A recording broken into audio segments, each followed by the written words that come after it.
Of Mirandus. We are live now. This is going to be pretty fun. So for those of you guys who do not know, Mirandus is an upcoming blockchain MMORPG, which is honestly trying to do some things that have never been done before with player ownership, with items and everything on the blockchain. And they are running a test server this week.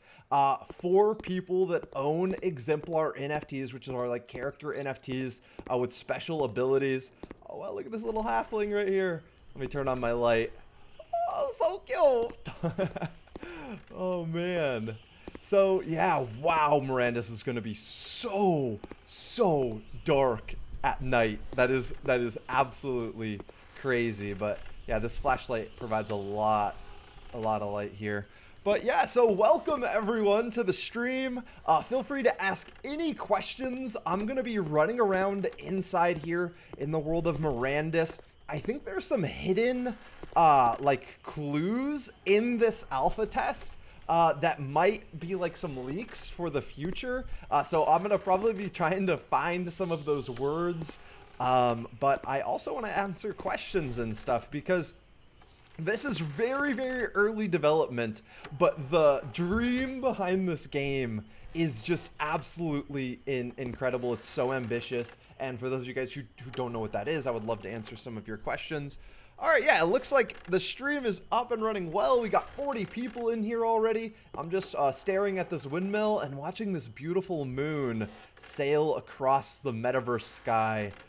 Is that lightning? Oh, I think actually that might be like some kind of light is hitting the top of the clouds in some way.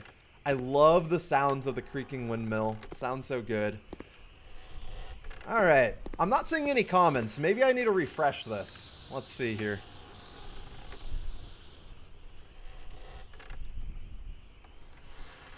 Hey, how's it going, dude? Hey, how you doing? All right. I think the refresh worked. All right. So let's see. Is this town that we're in actually a deed of some kind? This kind of looks like an outpost.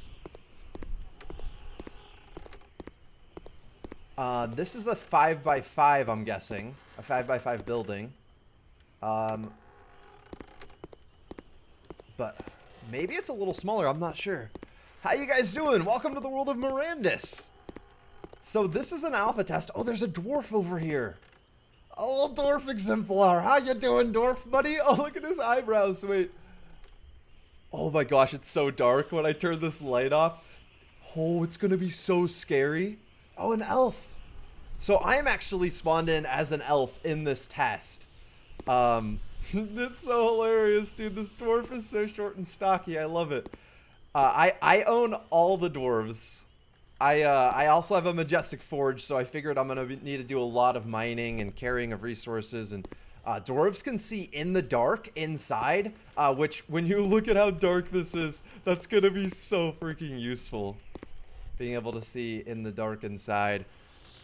Looks good so far. What are the PC specs? Game looks a bit laggy. Okay, so the game is a little bit laggy right now, but this is a stress test. Literally, this is like really early alpha stress test. And the whole purpose of this stress test, oh my gosh, you cannot see. I'm going to wait until the light comes out until, oh, okay, that was a little abrupt there. So yeah, as I was saying, this is an early alpha test, and this is a stress test on the server. So they've implemented a lot of new features like linking to your wallet. I'm actually using an NFT right now. I'm spawned in as a elf exemplar, so they're stress testing a lot of these new things that they've been putting into the world of Mirandus. And the purpose is literally just getting people in here trying to break stuff so that they know like where the issues are, what they need to make more efficient, what might need to be coded a little bit better. Wow, look at that guy up on the hill. I wonder how you get up there. Oh, is this a river? That's crazy. Can you explain the tokenomics of this game? Yeah, so the token for this game isn't out yet. Right now, the only stuff you can buy from Mirandus is our NFTs. You can buy land NFTs in Mirandus. You can buy building NFTs for like running things like, for example, a tavern. You could own your own tavern, and then people are going to need to buy food from you in order to. So if you look in the bottom left, you can see the middle thing is kind of food and sleep. So if you don't have food and sleep, then you won't regenerate health, you won't regenerate energy, which is like your action points. So if you buy a tavern NFT building, then you're going to be able to set up a shop in the world and provide food for people so that they can fill up that middle bar and continue adventuring. So that is what you can buy right now. You can also buy, so I said land NFTs, building NFTs. You can also buy character NFTs. These are like special characters. There will be free to play avatars. Oh, we found one of the words, taxi. So there's these hidden words around this playtest, and we really need to figure out like what they say, because I'm guessing that if you put them all together, there's some kind of leak. Looks like worse than Minecraft at the moment. Well, yeah, it is worse than Minecraft at the moment. It's like really, really early in development. This is the second stress test of the game. But if you compare this, so you can see the shadows look super wacky right now. But if you compare this to the first stress test of Mirandus, oh my gosh, this looks so much better. And that was like literally a month or two ago. They're progressing on this so fast. This game is going to look absolutely gorgeous. Wait, oh, let's look at these little tools. They look so blocky and funny. But then as far as the tokenomics go, you can't buy a Mirandus token yet, but you can buy the Gala Games token. And McCarthy has said, oh my god, these fish look hilarious. McCarthy has said, look at their little mouths, that Mirandus's in-game currency might be a Gala Games stablecoin of some kind. Do you guys hear that wind? It gets so spooky at night. Honestly, like running around at night when there's gonna be like baddies out there and stuff, and they've said that the punishment for death in this is gonna be very severe. Obviously, you can't lose your NFT items and stuff because they're in your wallet, unless you enter a smart contract, which some areas or some things might require you to enter a smart contract to literally put your NFTs on the line. But death is going to be very serious in this game. Oh no, they reset the server. Oh. All right. I'm going to have to relog in here. Let me... Oh, that's not the one I wanted to turn off. Come back, face. Oh, there I am. I'm going to relog in here and see if I can get back in. It might take them a minute or two to reset this. So the other thing that's happening during the stress test, actually, before I type in my email, let me show you this. It's kind of cool. So this is the login screen. This looks so much better than the last login screen. But this is also just still so early on. But yeah, this is like 100 times better than the last login one, but this is barely the second stress test. All right, I'm going to type in my email and stuff real quick, so let me turn that off. But then I want to show you the new like character selector screen and stuff. It's pretty cool. Okay.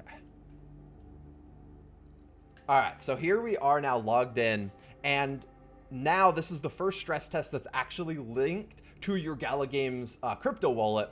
So you can see all of my avatars in here. So I have the Human Rider of the North, the Human Goldsmith. Ooh, let's see if this changes. It's still showing the Rider of the North's. Okay, there we go. The True Provider. I have the Seafarer, the Choreographer, the Strong Hands. Guys, I've been buying all these NFT exemplars, but then I also have some really cool halfling NFT avatars that are super cool. This Neverlook can turn invisible. So honestly, like this character might be really strong. The Mumsons, I believe this character is very silent. They don't make any sounds. And then the Proud Heart, I have this because I have a bunch of tavern building NFTs in this game. So the Proud Hearts are going to be faster at cooking meals. So I figure this character is going to be really useful for me as a tavern owner. All right, and then I got my dwarf exemplars here. So I bought all of the dwarves because they're going to be very useful for mining and stuff in the world of Mirandus. The Glimmering clan can like spot like rare gems and stuff in the rocks easier. This conveyor can carry more, so it has more carrying weight in the game. The Deep Mountain clan dwarf, I think it's less energy on this one, less energy to swing your axe. Then the Iron Shaper is better at forging. So I have a Majestic Forge, one of the 5 Majestic Forges in this world. So this Iron Shaper dwarf here is going to be the master of the anvil. And then the Hollower. So let's see here. I'm going to try to spawn in as my... Oh, I have a couple orcs as well. The Long Hunt orc needs less food and sleep, so can go on longer hunts. And like, well, like that seems really, really strong. All right, so let's go in as my elf. This is my Everflow elf. This NFT is so cool. Let's see if we can get in here. I might have to do this a couple times. Oh yes, we got in. Nice. Hey, look, it's a halfling. Hopping around. Hey, halfling, come back here, halfling. Brah. Woo. Dude, you could jump so high. I wonder if the elves have like more jumping ability, or if like different races are gonna have like different maneuverability. Ooh, we have an exemplar human in here. Oh, a couple, and a dwarf inside him. Hey dwarf, how you doing, buddy? All right, let me see if you guys have any questions here. Is there a third-person view rather than just first-person point of view? There will be some third-person point of views. Oh, whether or not you can be third person just running around the world, I'm not sure. I'm not sure. They haven't said. Oh my gosh, this got so dark. Yeah, but like when you're crafting, or like if you own a land deed or something and you're managing it, like there will be some different perspectives. But like running around the world, it might only be first person, but we'll see. I hope they have some different perspectives. I think that would be useful, but they have talked about bringing VR to this game as well. Let's see, there's some people over here. So yeah, in VR, you obviously want the first person perspective. How much I need to invest in this game, that's up to you, man. That's a personal decision. I have gone super... I've invested so much into this game, but we all have our own risk tolerances and stuff. I'm very confident in the development team behind this game. Are we getting some reflections? Maybe that's not in the game yet. I love the dwarf's eyebrows, dude. They're hilarious. But yeah, you have to take the risk and reward. I think this game is going to only get more popular. I think that right now, some of the NFTs for sale are the cheapest that they're ever going to be. But that's my own personal opinion. And I could be wrong about this game. Like, this game could flop. It's a possibility. I totally don't think it's going to flop, though. Like, Michael McCarthy, the lead developer behind this game. Oh, that wind, dude. It sounds vicious. The lead developer behind this game literally, like, worked on Fable 2, Fallout 2 before that. Like, some of the most ambitious RPGs, role-playing games that have ever come out. And now he's doing it again with the first, like, NFT blockchain play-to-earn massive multiplayer online role-playing game. So I think this game is just going to be absolutely incredible. I don't know if I would have dropped 100,000 on that.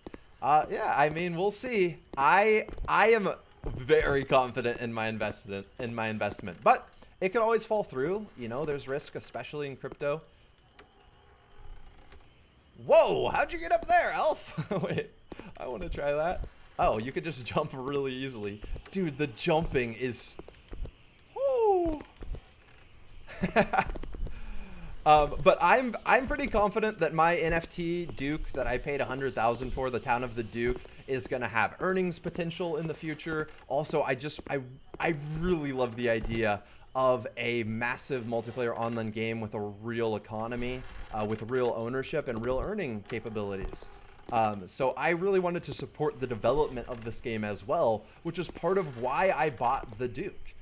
because that like gives more resources, and the quality of the developers that have been hired recently by Gala Games is very impressive. I hope it's going to be great. Same. Massive, yes. Would rather drop 100K on Illuvium, but that's my opinion. Hey, I think that investment would also work out very well. Dude, okay, so I know that there's only going to be 1,000 elves total in the world of Mirandus, so all the free-to-play characters, like if this game ever has millions of players, which I think is a real possibility, almost all the characters will be human. Now, they won't look as cool as the Exemplar humans, but then when you start to get to the other races, some of these things are going to be so rare. Like you're hardly ever going to see an orc or a halfling or especially an elf, because there's only going to be 1,000 elves in the whole world of Mirandus. So if you own one of these rare NFTs that you like right now, this is so early. And if this game becomes popular and there's millions of players, like how much do you think being an elf where you're one of 1,000 in a world with millions of players, how much do you think that might go for?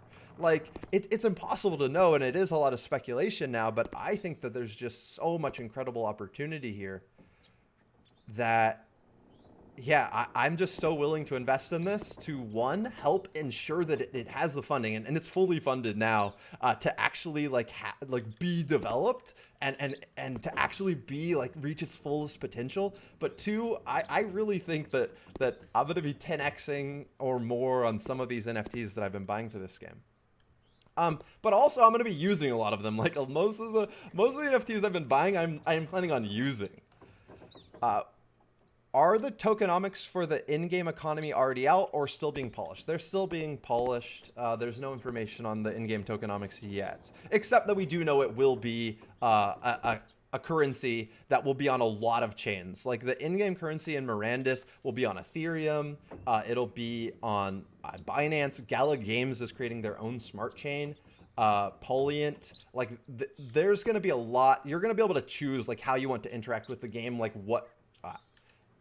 yeah, it's going to be cool. But yeah, the specifics of the tokenomics have not been, inflation rates or all of that. They have not been announced yet. I can see the potential in Mirandus, the mechanics, but the graphics are just really not my taste. There's so many shadow glitches. Hope to see that fixed. Okay, so guys, the things like shadow glitches, you do not need to worry about. This is the second ever stress test for this game.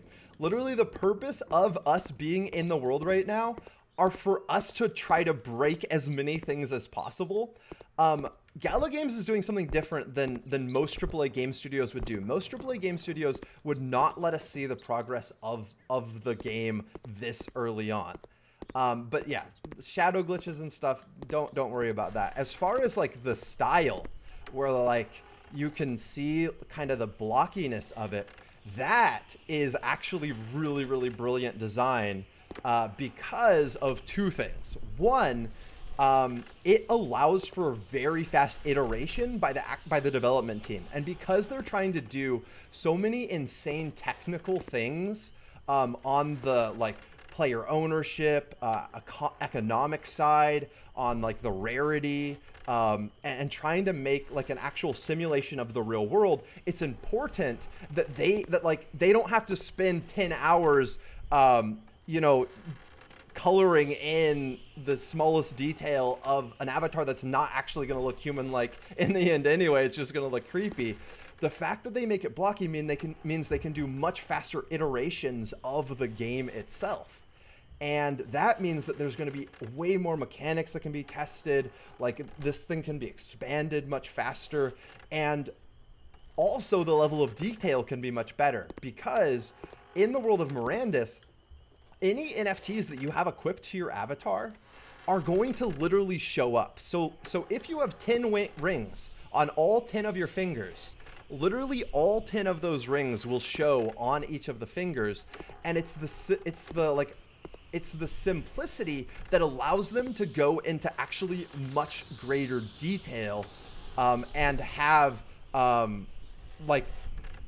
yeah, it's going to be cool. But then the other reason, the second thing, why they decided to go with this art style instead of an Unreal Engine 5 type thing, beyond faster iteration is it actually, I think, is much better for the imagination. And like Minecraft kind of proved that. When the world can truly be like actually affected by you, and like everything in the game is an actual like tangible thing, which this type of graphics allows to happen, then you start to get these much cooler worlds like Minecraft, these open worlds where you can interact with the environment, you can interact with every single thing that you see, and it makes it feel that much more immersive to be inside of it. And the human imagination is incredible, and I would rather see something like this and imagine the story, the world behind it, have that much depth in the game itself, rather than an artist spending all this time making a very strange looking, it still looks kind of weird, but it's harder for my imagination to work on. Like that makes it harder for me to get immersed. I think worlds like this are going to be much easier to get immersed in. I would not eat for a week if I spent 100K on this. Does anyone on Mirandus' team have experience working on successful MMORPGs? That's a really good question, Jared. And I actually have a video that is a complete review of the Gala Games team, which I highly recommend you watch, but I'll do a quick overview here.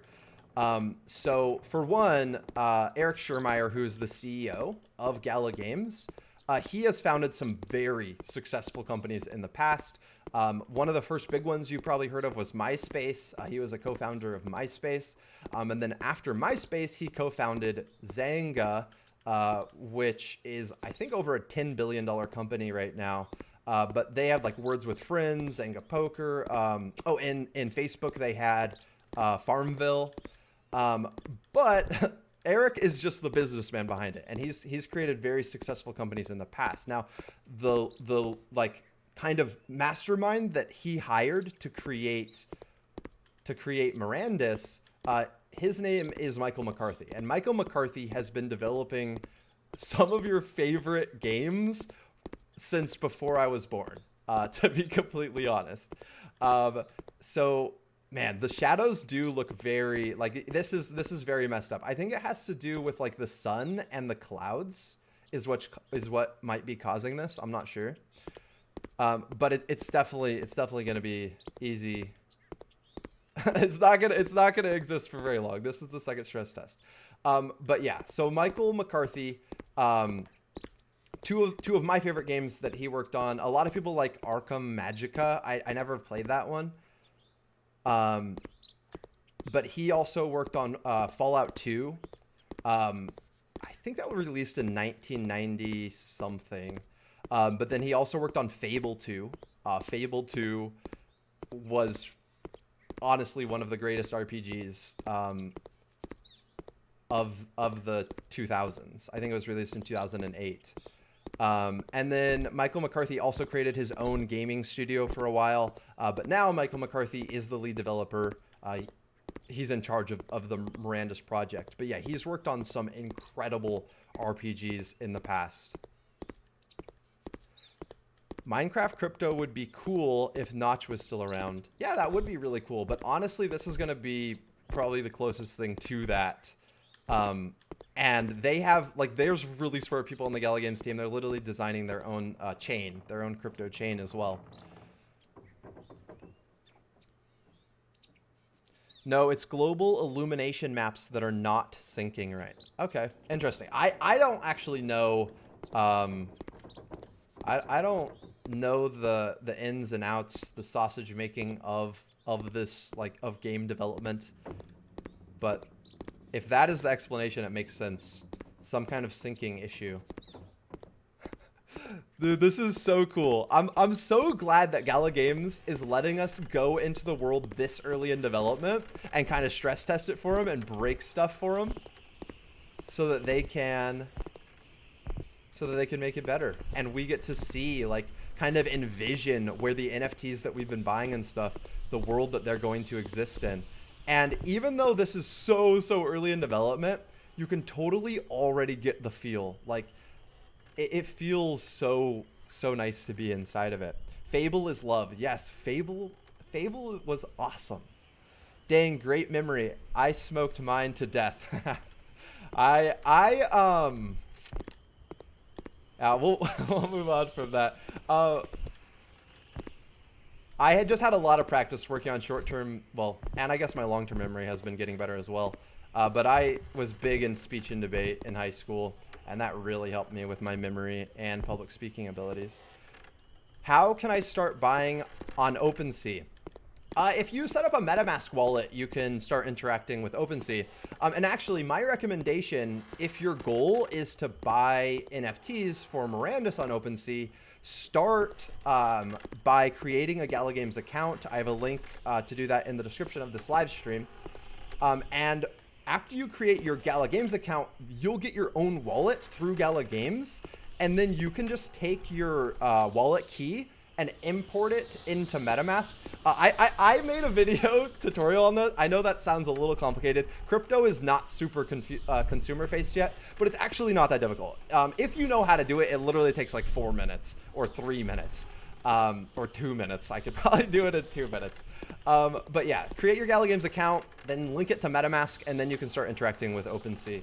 And then when you buy stuff, the reason to do that instead of just creating a raw MetaMask wallet is then if you buy NFTs and stuff from Mirandus, oh wow, look at these lamps. You guys see my ADHD coming out? But if you buy NFTs and stuff from Mirandus on a MetaMask that's linked to Gala, it will just automatically appear in your Gala wallet because it's the same exact wallet. And yeah, that's the best way to buy NFTs for the game. Unless you're buying stuff that's not out of stock, you can buy stuff directly on the Gala Games store, but a lot of stuff is sold out. Has the team released any of their projections for return on investment on land, buildings, characters, etc.? Okay, so in the United States, investments are regulated in kind of very strict ways. So Gala Games is very clear that if you're buying any NFTs or nodes, even though there is earnings potential, they are not investments. Yeah, they have to say that for legal reasons in the United States. As far as like return on investment goes, though, well, if you buy a node, which is going to be like it's going to be a decentralized server that hosts this world, it will return your investment based on my calculations at the current price of Gala, which who knows what Gala will do. It will return your investment to buy a node within a couple years. As far as land and buildings and stuff go, the return on investment on that, it's all just speculation. So like a lot of people will tell you like this is probably what it will be like, but no one really knows because the tokenomics have not been released for this game yet. And like, how am I going to know, for example, how to price a meal at a tavern? Like, how am I going to know like how much crypto I can charge for that if I don't know like how much an adventurer is going to be able to earn from like raiding a dungeon and getting NFT item drops and maybe finding gold and stuff? Like a lot of the earnings potential is going to depend on the earnings potential of actually playing the game itself. So if a free-to-play player can come in and like maybe like rent a sword and then go like kill something and get their own sword drop and a few coins, like if it's pretty easy to make money just roaming around the world of Mirandus like you can in a normal MMO, then the earnings potential of buildings and stuff, who knows? Who knows? I don't know.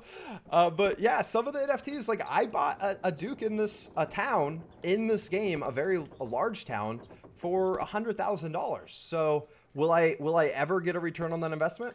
I'm not sure. But I'm happy to support the project, and I think it's going to be awesome. And I think there's a good chance I will get a return on that investment, but we'll see.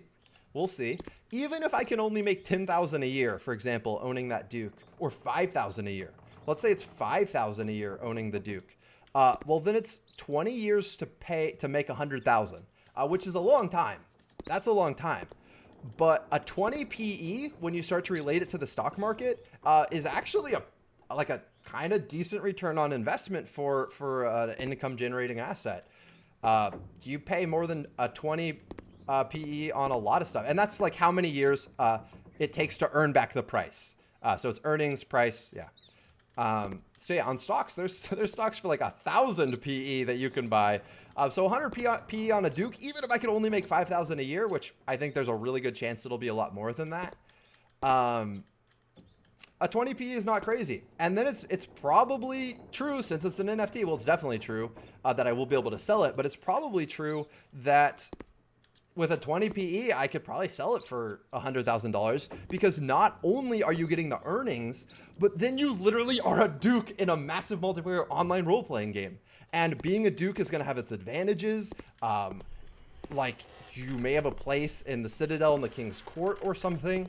You're going to have special, like, abilities, like a little, like special buffs as a Duke in the world, or as an Archduke, or as a Marquis, or as a Viscount. Like, it doesn't matter what deed you own. If you own land, there will be special buffs to that as well. So there's this whole in-game advantage beyond the earnings power that the NFT is going to provide as well. So totally, people, and myself, I'm not going to want to sell my Duke, to be honest, if I'm enjoying playing this game. And that is where the risk comes in. You have to decide, like, what's the chance this game fails? I think there's a small chance, but I think there's a massive chance, like a very high chance, this game one day has millions of players. And that's based on my own research, looking into the development team, looking into the team's past successes. But I could be wrong, and I'm willing to take that risk, though. Is this a closed beta? Kind of. This is even before closed beta. This is the second ever stress test. So we're literally in here trying to break the game. They've implemented a lot of new features. Like, for example, this is the very first test where I'm actually using an NFT from my wallet. So the game read my wallet, saw I had this NFT, and I was able to spawn in as an elf. Like this person spawned in as a halfling because they own a halfling NFT. So there's a lot of new things being tested here. We're just trying to break it. That's just one example of one thing that's currently being tested. But this is super early alpha, not even beta yet. At this point, any game, anyone games regarding beast capture will be called Pokemon ripoff. Fair enough. I don't think Pokemon had the first idea of catching things in the wild. But yeah, this is it, guys. This is the little stress server here. I can just start to envision what the game is going to start to look at. It's going to be incredible and beautiful. And this is just so early on. So early on, the start of what is to come. It's just, man, the progress they made, guys, from the first stress test to this one, in a matter of several months. If this level of progress continues, I'm going to be a very, very happy Duke for many, many years. I love how these kind of just get pushed in the wind a little bit. You can hear that wind. The feeling, guys, the feeling that this game has is part of why I'm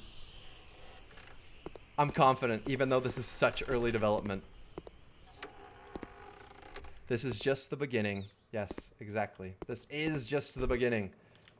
All right, I'm going to actually try to climb a mountain real quick. Just for the fun of it, and see if maybe we can find some more secret words or something. Let's see, is there... This is like glass. Wow, that's weird. That's so weird. All right. Mirandus reminds me of how RuneScape was back in early 2000. Yeah, it has so much potential. It has so much potential. So I saw a word on one of these trees that said taxi, which I'm not sure what that means.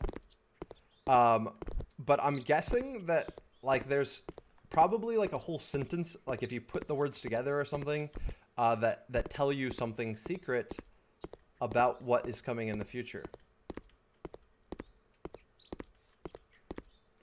All right, let's try to climb this mountain. Wait, is that, I see, it looks like a kind of glow. I don't think I'm able to get up that way. I'm gonna have to go up this way.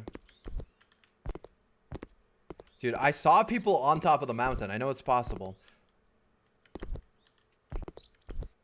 But it may not be possible for moi. What if I just spam jump on the side of the hill? You think that'll work? Let's try. Oh yeah, it totally works. Oh, I'm a freaking mountain goat. Okay. Come on, let's go. Let's go. Mountain goat, mountain goat, mountain goat. All right, well, I'm gonna keep hopping along the side here until I can get on top. Oh, nice. Okay. Whew, time to relax for a second. Wow, look at that view. Comparing to early 2000s is not a compliment. It depends where you're coming from. I think that comparing this game to early RuneScape is a compliment in a lot of ways. Now, the dev team behind this game has a lot more experience than the dev team behind RuneScape had. Let's go! Here we go. Let's go. But in a lot of ways, this is like early 2000s again. Because just like in early 2000s, people were trying to figure out, like, how will a massive multiplayer online game work? Like, how... Wow, what a beautiful sunset. I am so glad I came up here. Like, how can we get... It's so dark. How can we get a bunch of people onto the same kind of like map at one time and get them all to be able to interact and like play it in the same world? Like, that's what they were trying to figure out in the early 2000s with RuneScape. Now they're doing the same thing again, but it's about how do we integrate the blockchain into a massive multiplayer world? How do we add the next layer of realism where you have an actual economy, where the currency is a cryptocurrency, where like raiding a dungeon can drop enough coins that you can like buy a meal to feed yourself in real life.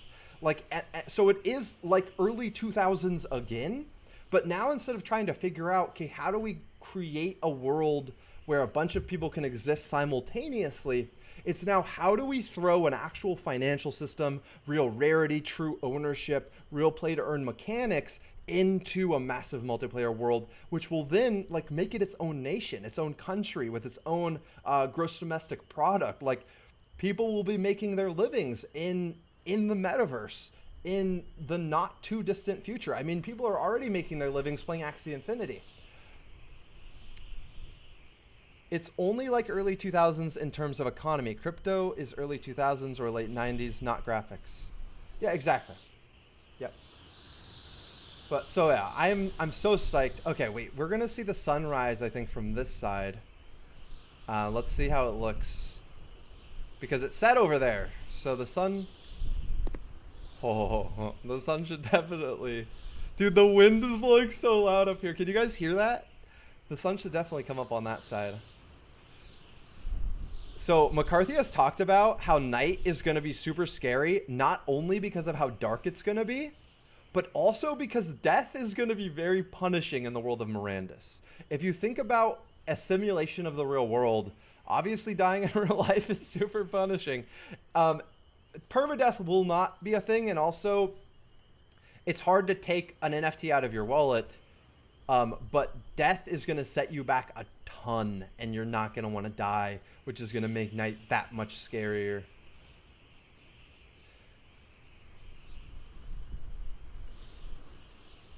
Terraria and Starbound are some of my favorite games. They don't have the AAA realism. They don't have to have the AAA realism to be aesthetic and beautiful games. Yeah, totally. Totally. This is the future. And, okay, the moon is setting now, so we should see the sunrise here. Oh, it's here it comes. Yeah, wait. Yeah, okay. I think it's gonna rise from over here. Hey, there's the sunrise. Let's go. Sunrise on a new metaverse. The Ready Player One world is here. Cool. Wow, look at it. I'm pretty sure that like loadable, like in between load screens, it's going to be like so much land you can explore. They're going to try to make it as uninterrupted as possible. And that's another one of the things that this style of graphics will allow them to do. You can make bigger worlds. You can allow for more people to exist in the same space. The developers behind this game are really smart. They know what they're doing. Hi, Jake, looking pretty cool. Hey, Sam. Yeah, that's looking great. They need a compass. You will be able to get lost. Yes. There's actually an Exemplar Avatar you can buy that is like a map maker that has a special skill in navigation, and will be able to. I think they've said maps will literally be NFTs. So if you want to know how to get around, you'll be able to like map out a land, and then mint an NFT, and then sell the map of that land to a new player so that they can see how to get around. So that's like another way you'll be able to earn. Wait, let me take out my hoe. Hey, look, I got a hoe. Okay, wait, sickle. Let's see what the sickle looks like. Wait, are those my feet? I think you can see the sickle better when I'm running. All right, bucket. Wow.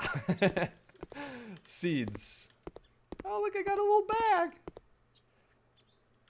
That's the bag that my Duke's gonna bring. All right.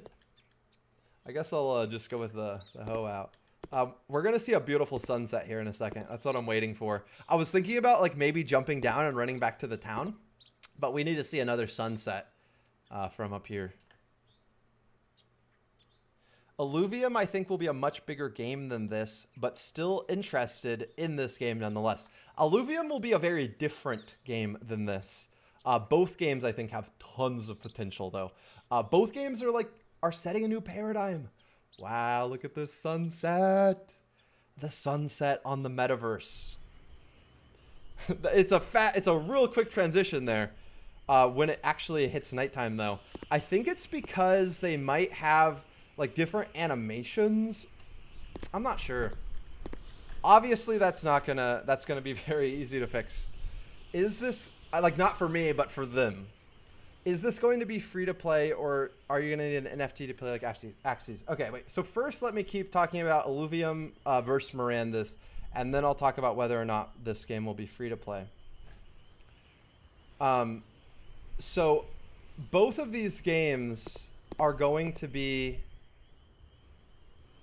setting a new like standard, I think, in gaming, where players have real ownership on the blockchain, where the economies are actual economies, where people can actually play to earn these games, like earn in real life, not just in-game currency that only exists in that game.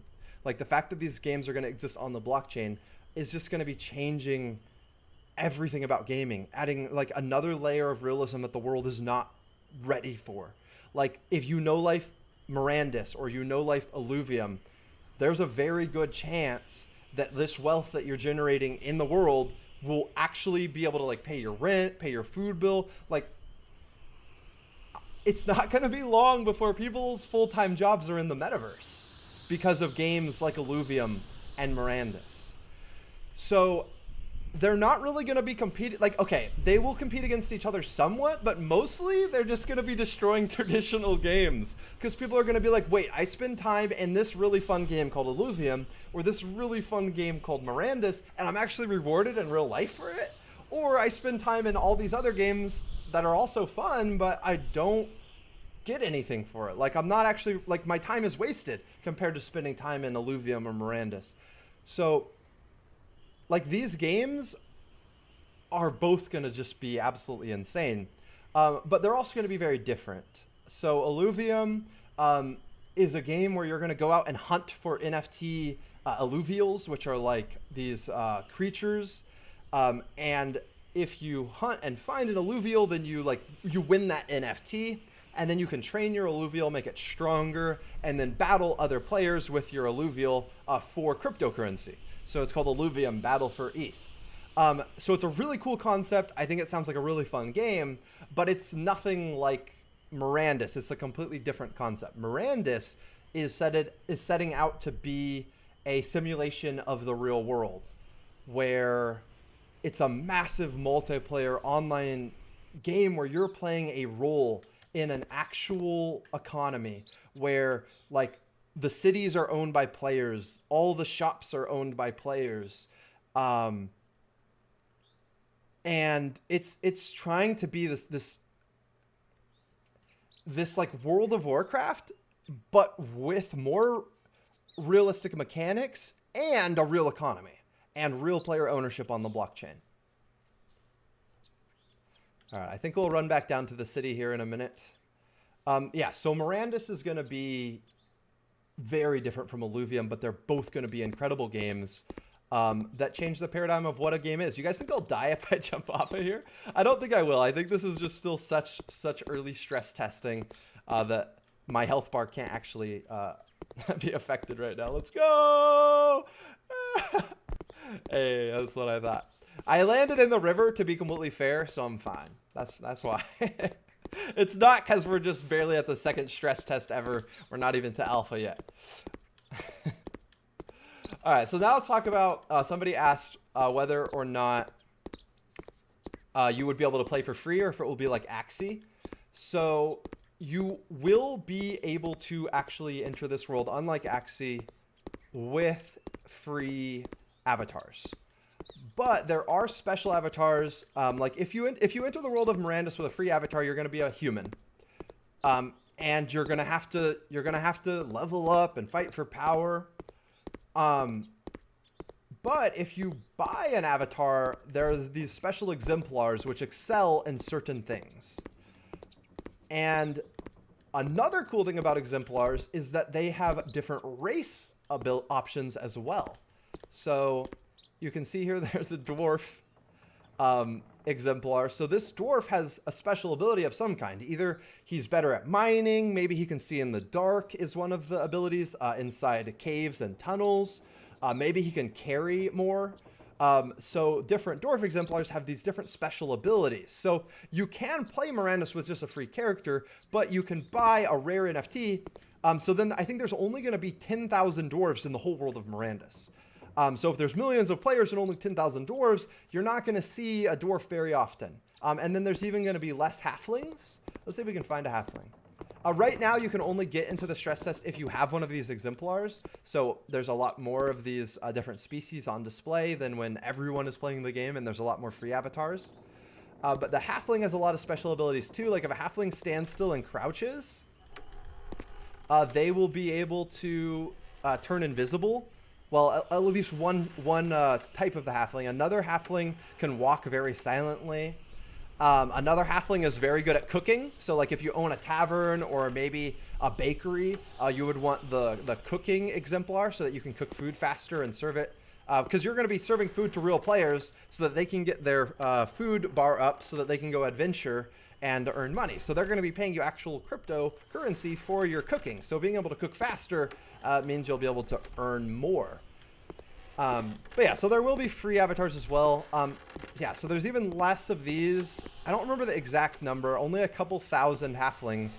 And then there's only 1,000 elves that will exist in the world of Mirandus. So they're going to be super, super rare. And elves have some really cool special abilities. Okay, I think I saw a comment asking if there was going to be player versus player in Mirandus. So inside deeds, you will be safe. So like if you're inside a town of the Duke or a town of the Marquis or like a citadel, inside the player-owned deed, there's not going to be any PvP combat. So like when I'm inside a town like this, which if there's a fence, you know you're inside a town. I will not be able to like kill this guy and try to steal his NFTs or something. But Michael McCarthy, the lead developer of this game, which by the way, for those of you who are new and haven't been watching the stream for a while, Michael McCarthy also worked on Fable 2, which was an incredible role-playing game. He has said that you might be able to enter a smart contract where like maybe two people groups or two citadels declare war on each other. And then if you're like allied with one citadel and not allied with another citadel, if you encounter someone in the wild who's allied with the other citadel, you might be able to fight and die, which dying in this game is going to suck, so you're probably not going to want to die. It's going to be very bad to die. But yeah, so they've talked about fighting through smart contracts where you like agree, you know, if I die, this guy can loot my my crypto wallet, still my sword NFT.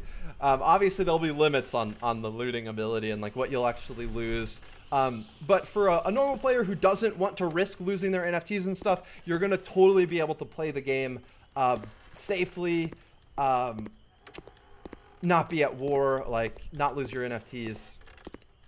You're gonna be able to play passively if you just like want to farm. Like there's no PvP inside towns and cities and stuff. You can farm, like mine. Well, mining might actually not be in a city, so maybe that'd be kind of dangerous if you're.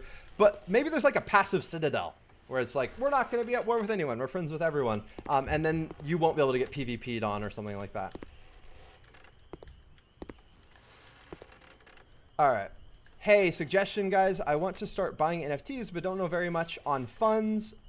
I'm excited to play this when it comes out. Where do I start? That's a really good question. So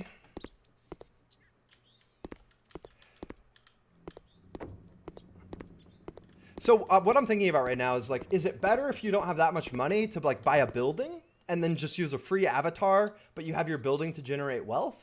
Like if you have a tavern, then people will come into your tavern to play cards and to buy beer and to buy food to refill their health bar. So is buying a building, if it's the only thing you can buy, better, or buying an avatar if it's the only thing you can buy, better? Because there will be free avatars. Probably buying a building. At least then you'll be able to like, you'll have a direct, valuable asset to participate in the economy.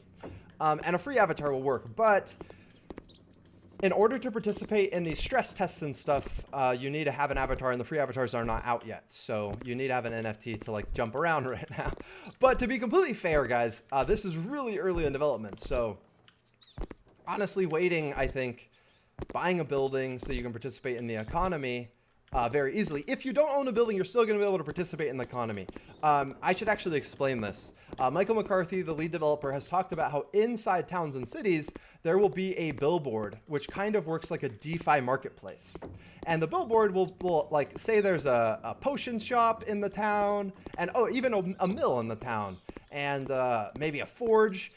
Then the owner of the potion shop and the forge will put on the billboard, I will pay a certain amount of cryptocurrency if you bring me some stones, the forge might say, or some metal. Or the potion shop might say if you gather some flowers, like a specific herb or something. And so it'll be an actual player that is literally trying to craft a special potion, just puts it up in the town that they need a worker to come and get a flower for them, and you'll be paid in crypto by them, because then with the ingredients that you gather for them, they will be able to create a potion which has value and they can sell to an adventurer. Maybe it's a health potion, or like, I don't know, a power potion. Who knows what the potions are even going to be? We don't know yet. But the billboard will work like a smart contract. You will be interacting with smart contracts, but you won't even know it. Where you just submit the flowers you found, and bam, smart contract fulfilled. Your wallet is awarded with crypto. But it's an actual player that bought that from you. So it's going to be really, really cool. So you will be able to participate in the economy, even if you don't have a building of your own where you can craft your own stuff. You will also be able to use other people's buildings. That is totally going to be a feature as well. So maybe like a guild will have like a town, and everyone who's a part of the guild will be able to use all the buildings in that town. I was hoping it would be third person in the images. There will be third person aspects, I believe. But also I think a lot of the gameplay will be first person, because they've even talked about like enabling virtual reality and stuff, which you want VR to be first person.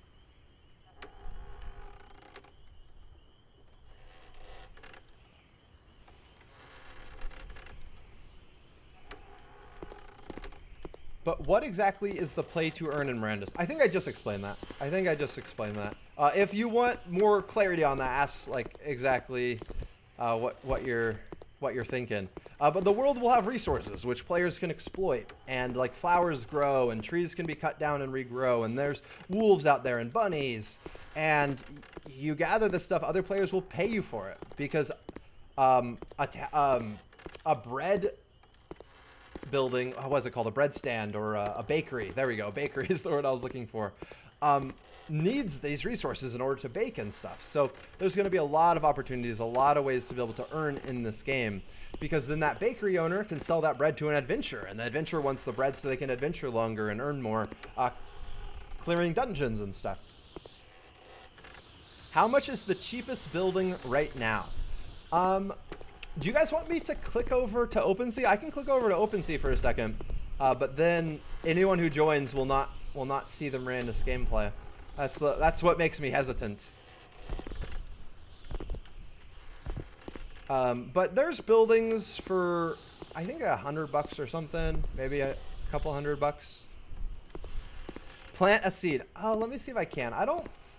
Whoa! I can. What is that? Seed. No, it crashed me. All right, that's the point of the test servers, guys. We're supposed to break the game. All right, well, I will, let me log back in real quick. But also, I will show you. So I have a tavern chain. I have a Discord for it called the Drunken Duck Taverns. Oh, is the Discord linked? Let me generate an invite real quick. Copy. All right, let me make this, everyone can join the Drunken Duck Tavern chain. That's fine. Copy. Okay, this is Drunken Duck Taverns. All right, I'm gonna put this in chat real quick. So yeah, I have a tavern chain. We are the pride of Mirandus. But okay. But yeah, you can buy a tavern for, it looks like $270 right now. And this will be 30 feet by 30 feet, because this is 10 by 10 meters. So it's going to be a very large building in the world of Mirandus. Let me try to get back in here. For anyone who will, who's joining in is like, this isn't Mirandus gameplay anymore. Clickbait. All right, there we go. Okay. I'm going to turn this off for just a second so I can type in my email.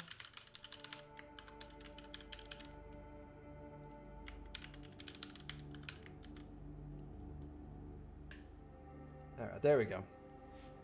Oh, by the way, guys, this is a new feature in this test. The game is finally, like, the EXE is linked to your Gala wallet now, so you can see all of the exemplars that I own. So I have a bunch of human exemplars. The True Provider has a bonus to farming. The Seafarer has a bonus to, like, ship navigation. I think he requires less energy for paddling. The Seafarer is a pretty cool exemplar. And by the way, guys, as I've said, there will be free avatars, but these Exemplar NFTs are rare, limited, and have special abilities and different races. All the free avatars, to my knowledge, will all be humans. The human choreographer, oh yeah, this is the map maker that I was telling you guys about. Maps will literally be NFTs. So if you map part of the land of Mirandus, you can mint an NFT and sell it to another player.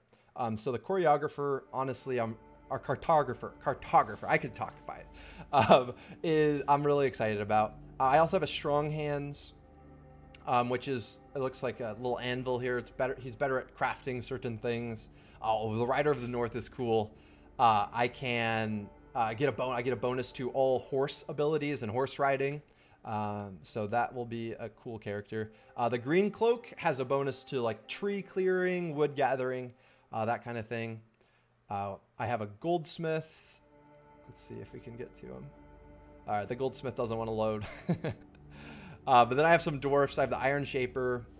These guys have bonuses to, like, mining. This guy can find diamonds easier. This guy can carry more weight. The Deep Mountain Clan, I believe, can see in the dark inside of mountains. But I'm going to try to log into the game here as my elf. Oh, I also have some halflings. The Never Look halfling, I think, is sick. If you stand still and crouch, you turn partly invisible. This is a really cool NFT avatar. Way too expensive for most. Yeah, so guys, the reason these avatars are so expensive is this game is like one of the first massive multiplayer online games to have true rarity. So, like, this elf that I own, yeah, it's really expensive. It costs $5,000. That's super expensive. But in the world of Mirandus, there will only ever be 1,000 elf avatars. So if you think about a massive multiplayer online role-playing game with potentially millions of players someday, an elf will be so rare. And this elf that I have, the Everflow elf, has a bonus to casting speed, so I can cast abilities and stuff faster than a normal avatar. So this avatar, even though I paid $5,000 for it, I think we'll be going for much, much more in the future. And by the way, guys, these are only like a couple $100, I think, all the human avatars that I've purchased. And by the way, this is actually reading my wallet. There are more elves and stuff. I don't own them. I only bought one. I could barely afford the one. But yeah, I think that this elf NFT is going to appreciate a lot in value if this world has millions of players someday, even if there's hundreds of thousands of players someday, which is easy. Like, the CEO of Gala Games has already created video games. Mirandus, Mirandus's lead developer, Michael McCarthy, has already created video games, both of them, that have had millions of players, like Fable 2 or Farmville. So this game, if it has any kind of player base like some of their past games, this Everflow elf that I paid $5,000 for could go for 100 grand someday. Hey Camtron, how you doing? What exemplars have the best attributes? Well, different exemplars have different strengths and weaknesses. Like, an exemplar isn't good at all things, and there's not one exemplar that's better than all the other ones. I think the long hunt is very cool. Needs less time. Can go longer on the same food and sleep, so it needs to sleep less and eat less. That is probably going to be a very desirable avatar when there's a lot of people playing this game. But I really like this Elphus too, the quicker casting speed. All right, let's try to get in here. Nice.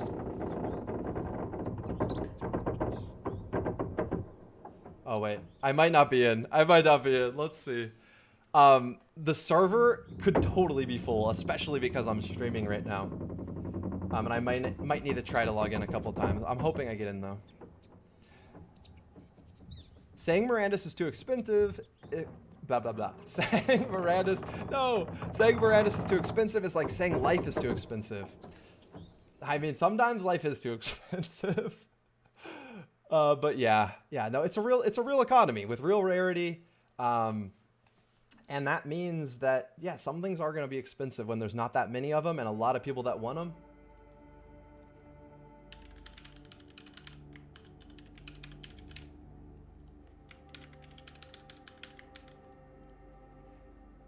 I truly believe that, like, the prices Gala is selling this stuff for is the cheapest they're ever going to be. So if you're saying it's too expensive, like, in reality, I feel like they're probably losing a lot of money. They could be charging more.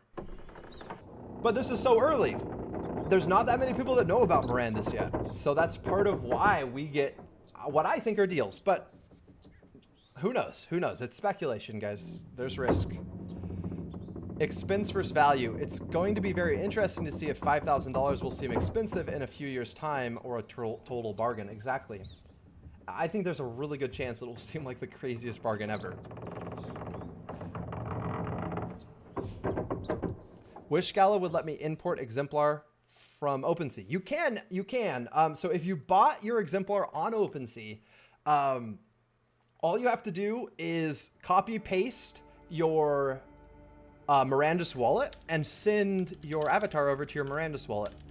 And by the way, you can also import your Mirandus wallet to Metamask and use your Mirandus wallet.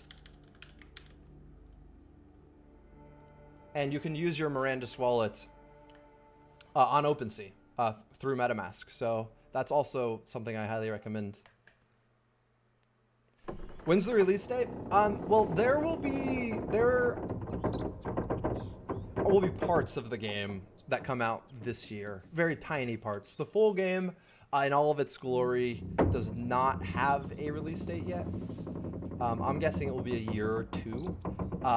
This team is developing very fast. They're really impressing me, honestly, with how fast that they're putting this thing together. The business model and public perception will eventually need to evolve. The current ecosystem is usually short-lived due to the short-term pump dump approach. Yeah, this game is not pump dump at all, guys. This this game is very different from most crypto games. And trust me, I know most crypto games. I'm approached by all of them. This is not a pump dump at all. You guys can hold me accountable to that one. I'm putting my name on the line.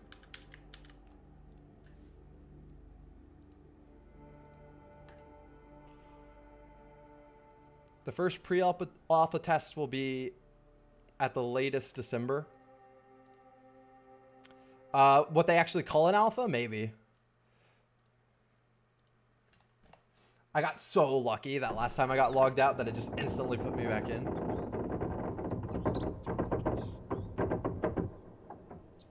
You hear the creaking windmill and you're like, oh, I'm so close to being in the metaverse. And then it just psychs you out. It doesn't actually put you in. Is there scholar opportunities with this game? So there will be a, what are they calling it? It's like a sanctuary. Yeah, there we go. There will be a sanctuary, which is going to be a great place for new players to go to, because sanctuaries will lend out items to new players. So you could kind of, there's not scholarships in Mirandus, but if you go in as a free avatar and you go to a sanctuary, you're going to be able to borrow some like a pick or a sword and get started in the world of Mirandus. And what's really cool about sanctuaries is because you're borrowing that sword, some of the earnings will go to the player that's borrowing it in order to get started, to get some gold in your pocket so you can buy a sword or a pick or something of your own or an axe, whatever, to start participating in the economy. But some of the earnings will actually go to a real life charity as well. So that's pretty cool.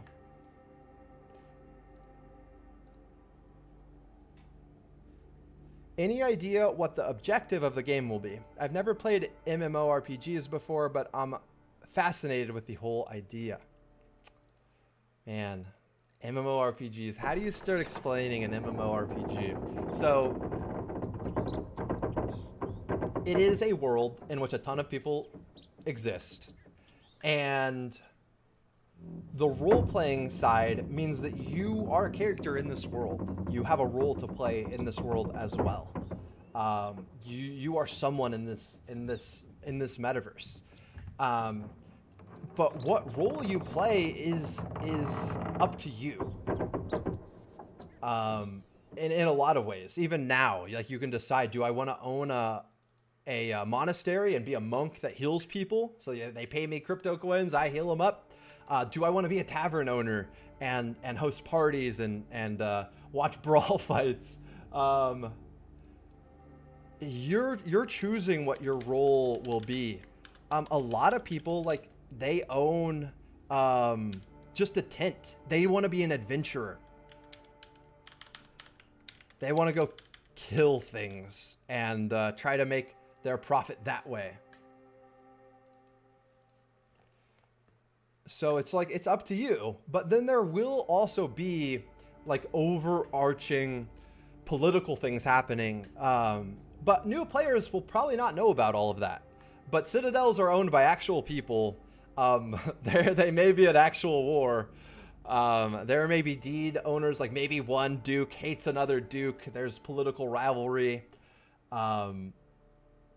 There may be like the necessity, like I own a tavern chain, I own 14 taverns, and there's a bunch of franchise owners who have joined my Drunken Duck Tavern Guild. There's also the possibility that like I need to hire people to like protect the transport of goods. So maybe your role in the game is doing that. But like, if you've ever played like Dungeons and Dragons or like a dice RPG, I mean, if you have never played an MMORPG, you've probably never played that either.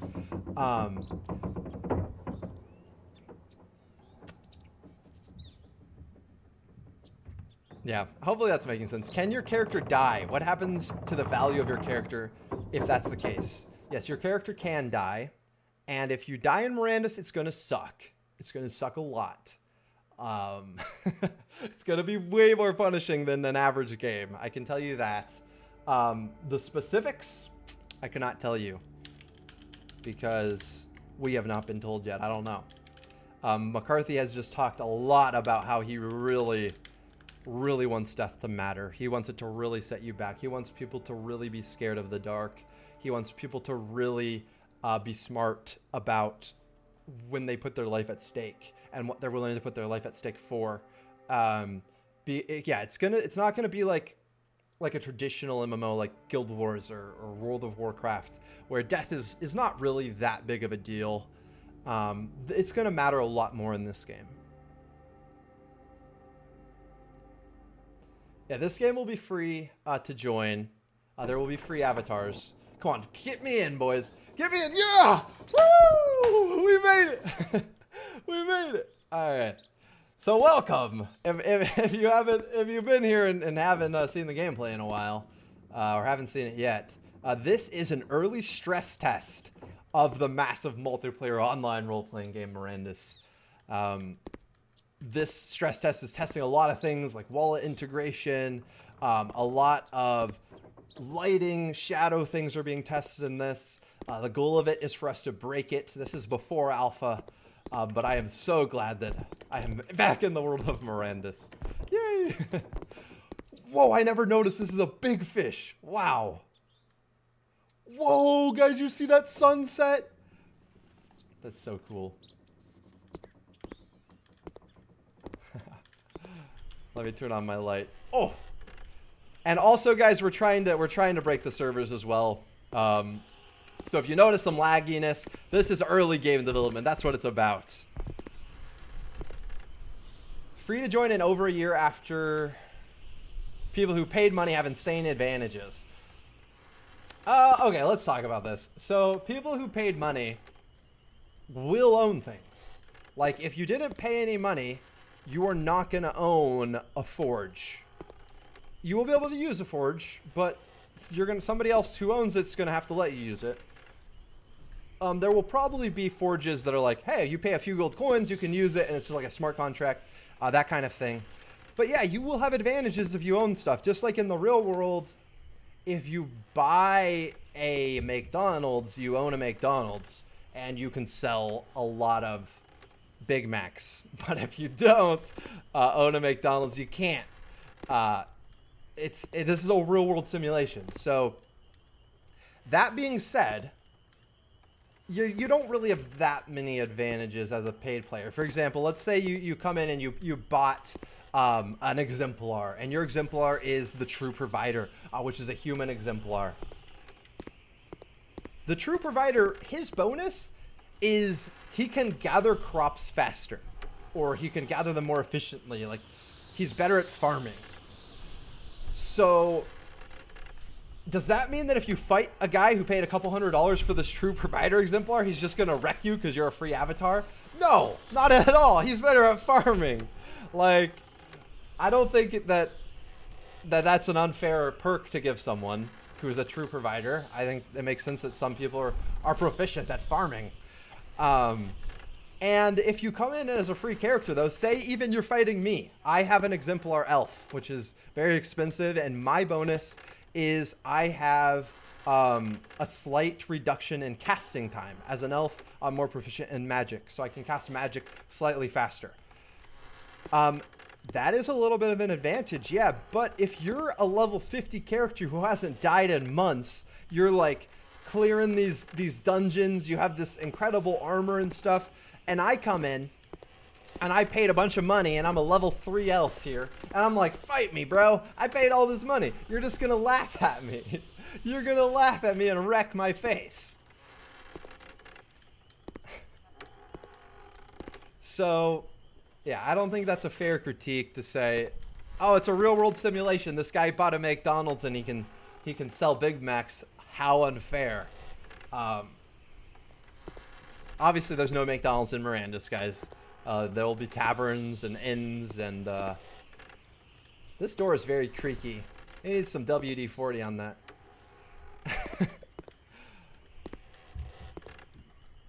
But yeah, stuff with actual rarity. it has value. So yeah, pay to win in traditional games. Let's talk about this for a second. Pay to win in traditional games suck, because pay to win in traditional games is some game company that has infinite of everything just charges you for additional power. Oh, here we go. And anytime anyone pays for anything, the only one who benefits is the game company. But in blockchain gaming, that's all changing. Like, this world is setting out to be an actual simulation of reality, where in reality, there's a real economy. So can you pay for power in Mirandus? Yes. If you have a bunch of money, can you buy a Majestic Forge that some other player spent a ton of time forging into the game to mint that NFT? Yeah, you can buy that from them.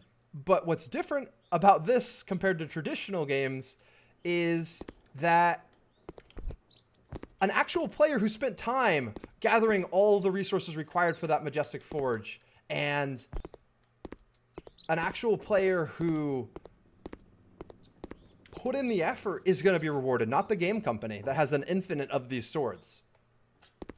So it's a real economy, and the fact that it's pay to win, like you can buy power. Now, if you buy a big Majestic Sword and you're level 1, you probably won't be able to use it, so that's not really going to help you much. But I guess you could trade it because it's an NFT, so maybe you're buying it because you think it will go up in value. You're not planning on using it. There will just be speculators in this economy as well, I think, even people who don't enjoy playing the game. But it's the pay to get things of value is what enables the play to earn value. If you couldn't earn value by playing, or if you couldn't sell things, you couldn't earn value by playing. And if you couldn't sell things, then there would be no economy. So yeah, then there wouldn't be any pay to win, sure, but there would be no economy. And the fact that this game has a real economy is why it is going to be the next level of realism. Hi, I want to buy characters in Mirandus. Where can I buy characters? Gala.games. I have a link in the description to Gala.games to create an account. There are Exemplar Avatars available on the Gala store. But there will also be free-to-play characters as well, guys. The difference is that these Exemplar Avatars have different special abilities, like I talked about many times in this stream, that vary. There are a lot of difference. Like, there's a seafarer who's better at paddling and ship navigation. There's a true provider that's better at farming. There's a dwarf that can see in the dark inside. So these Exemplar characters have cool special abilities, but there will be free avatars as well. You can also buy avatars on OpenSea. Just make sure you're on the you're buying actual Mirandus avatars that have the check mark.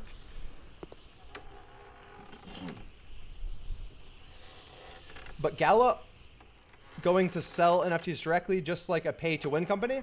So Gala is selling the foundations of the company, of the economy directly in order to fund the production of the game. So, for example, they're selling the land. But the land is limited, and that's minted, and there will never be more now. They're selling the buildings, but once again, these are going to be limited, and there will never be more. But the players that are buying these pieces of the economy will be able to create the items and stuff that the players are going to be using. So Gala Games isn't going to be selling the majestic weapons to the players. It's going to be someone with a majestic forge, and whatever team is helping them gather the resources required to forge these majestic weapons and that kind of thing. It's going to be the players that are minting these actual items in the world of Mirandus, that are creating the food that people are consuming, that are creating the weapons that people are using, that are creating the bows or hosting the competitions. I don't know. There's a lot that's going to happen in this game. I said competitions because we've already talked about for my Drunken Duck Tavern chain that's going to be in Mirandus, that we want to host competitions for like maybe an archery contest or a horse race, where we like have a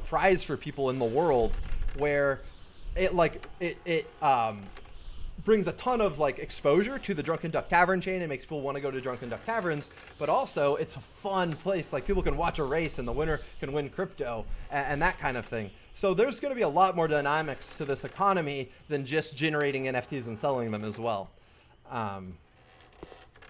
It's important to remember. Hey, Jake, we are going live with some giveaways on...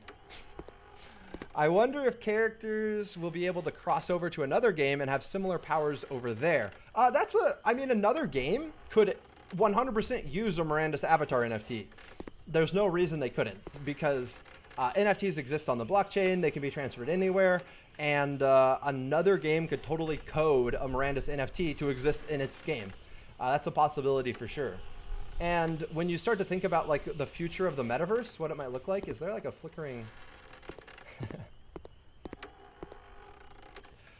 And you start to think about the future of the metaverse, I think a combination of a bunch of games is probably the future, where you can seamlessly go between one world and another world.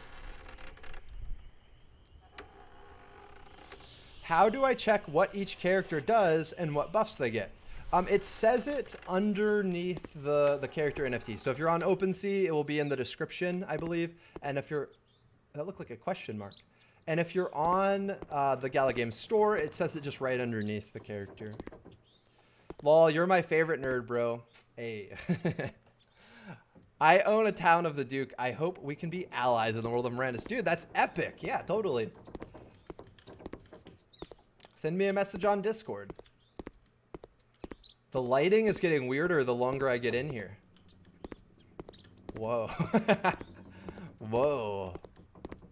I love stress tests, guys. Super early development stuff is so cool. It's just to see how it's all coming along. I'm so glad that they, like, especially because they are selling these NFTs and stuff, I'm so glad that they're allowing us to see this development instead of just waiting until it's a polished game. Because it gives me way more confidence as someone who's purchased a lot of NFTs for this game that I get to walk around in this world and kind of get a feel for how it will feel to be in it and see some of that early development. And then also, it's so cool seeing the progress as well. Like the first stress test to this second stress test, oh my gosh, the game looks so much better already, and it's only been like a month or two. So it's going to be fun seeing the progression like beyond from here as well. And then it's also going to be fun as an NFT owner to see more and more people get excited about this game and the demand for these NFTs to start to increase. And that will be fun as well as someone who gets in early. And this is still early. Like as an example, the Vox drop that Gala did already has more than double the trading volume of Mirandus has on OpenSea. And Mirandus has been out, or the Mirandus NFTs have been around for months and months. And just more people are into Vox for some reason. Even though this is a much cooler project, it's much more complicated. I think it's harder for people to like envision because it is so ambitious. Boats limited supply or craftable? That's a good question. I'm not sure. I'm guessing they'll be craftable, but that's we don't know that much about oceans yet. The ocean side of Mirandus is a lot of a mystery right now. It's just a lot of a mystery. They've made it very clear that Gala token is not and should not be thought of as an investment. Yeah, so in the United States, you cannot call something an investment unless you want the SEC to come after you. So they have made it clear nothing in Mirandus is an investment. Wink. The wink is from me, by the way, not from Gala. SEC. All right. Outside economic impact shouldn't impact in-game token value. Well, it will. It will.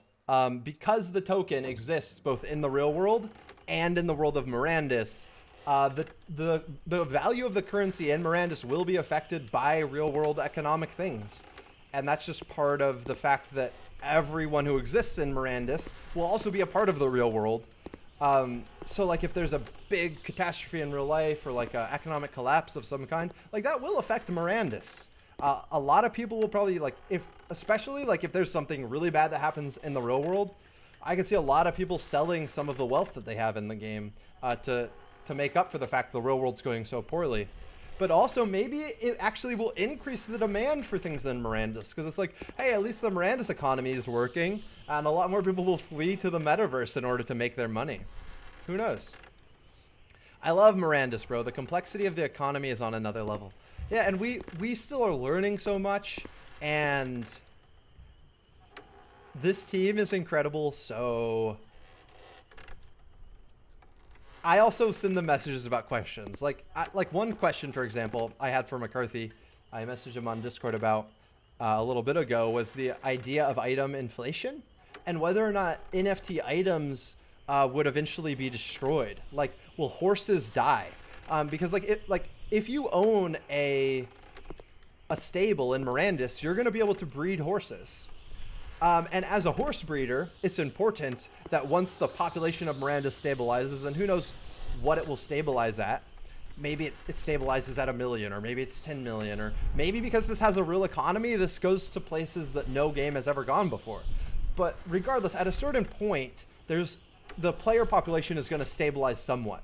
And at that point, it's important that like horses need to die eventually. Because if horses don't die eventually, and like the stable owners just keep breeding more horse NFTs, there's just going to be so much horse inflation that horses are going to be valueless eventually. So I've talked to them about that kind of stuff, and they've said they've really been thinking about this. So I think there's a really good possibility that just like in Mirandus, your pickaxe has utility and eventually breaks, or your sword eventually breaks, these NFTs will have utility, and it will just be important to know that, like, if you see a sword NFT for sale, that you can see how much utility it has left. Because these things do need to eventually break in order for the game to operate like the real world. Because in the real world, things eventually break. Like your iPhone gets slow. You need to replace, I don't know, maybe your chair breaks, or you need to repaint your house. That is what keeps the economy going. Because if eventually there was just so many swords out there, because people just keep on forging more weapons and more weapons, then swords would just start to lose value. So I've been talking to him about this, and they've really been thinking about it. But in order for the economy to work long term, in order for it to matter, if you go to a mountain and you like gather some iron or some diamonds or some rocks, that raw resource that you're taking out of the earth only matters if the things that you build with it eventually need to be remade. So for the economy to continue operating, that's an important thing. So it's just stuff to think about. But yeah, this game is very complicated. But this is, if there's any team in crypto that I believe in to make a game like this, it's the Gala team. The same is happening with Axie. SLP is going down because of Axie's keeping red. Yeah, exactly. Axie does not have a deflation mechanic. So eventually there's just going to be more and more Axies until they implement some kind of Axie burning. Axies eventually, if there's more Axies than players, will lose their value. Why feed horses when they don't die, Paul? Yes, nodes are not an investment. Yes, exactly. They make you passive income, but they're not an investment. Then someone will kill a horse. It's possible. Yeah, I'm not sure. So a lot of this stuff we're still learning. We're still learning. Yeah, we'll see.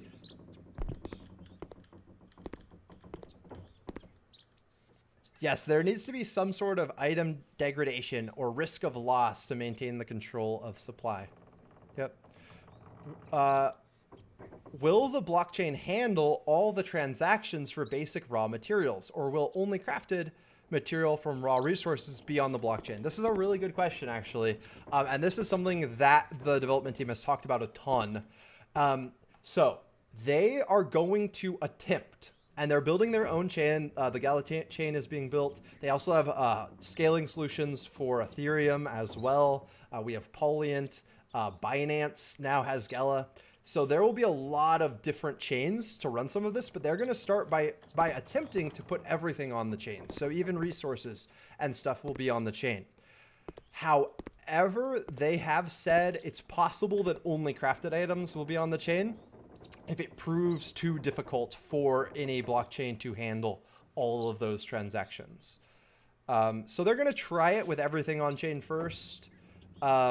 But they've also said that maybe the crafting is what actually is like the minting of an item onto the blockchain. So if that is where they set the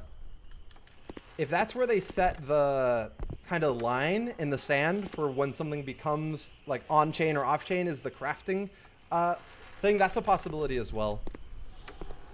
Is this Town of the Duke? No, this is a really tiny deed right here. I believe this is an outpost.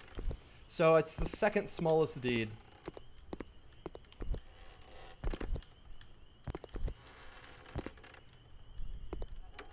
Yeah, and this is a 5 by 5 mil, by the way. So I know it looks really big, but it's a 5 by 5. This is the smallest building as well. When you actually see this stuff in world, it really makes you appreciate the NFTs a lot more, because they're a lot bigger than you think. Stealing and killing are not priority at all for McCarthy. Would bring unhealthy mentality to the players and feeling of unsafety that is not necessary. Yeah, so you will be able to play this game and feel safe when you're inside a deed. When you're inside a deed, you're going to be safe. If you're inside the walls of a town or city or citadel, like I'm inside this fence, there will be no PvP. But he has started to talk about the idea of entering smart contracts for battle, where you sign a contract that says, you know, if I die, I give up some of the NFTs in my wallet or something like that. And he's talked about how citadels, like entire citadels, might be able to declare war on each other, like a blood feud contract or something, where if you're aligned with a citadel at war with another citadel, then you might actually be able to have PvP conflict just out in the wilderness. This wind sound just adds an extra spooky layer to this. But the spookiest thing about Mirandus is going to be how punishing death is. So you're not going to want to die in this game, I can tell you that.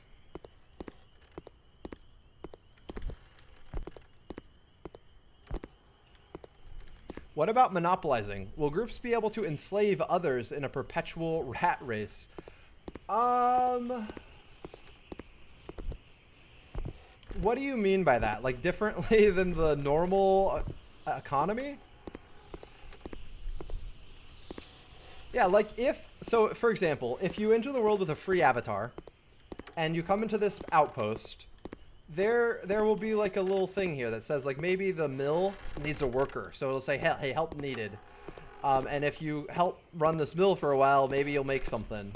Like, is that entering the rat race? I don't know. You're playing a video game. If it is a rat race, it's the coolest rat race ever.